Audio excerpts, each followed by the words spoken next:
yan.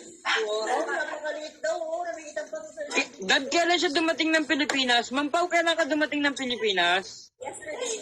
Malapit na lang. Kaya? Alam niyo ba, sinabi ni Pauline, first thing in the morning, tatawagan niya si Yeah. Sir David niya. Kaya tumawag sa akin kanina. I was so surprised, hindi ako maniwala. Ngayon, nung pinakita niya yung place sa San Fernando, kaya sinabi ko rin kay Joan. Sabi niya kung ano yung madukot niya.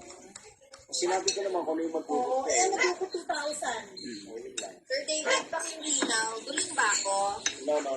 You are, I think everybody are wrong na Dolays it's Dolin.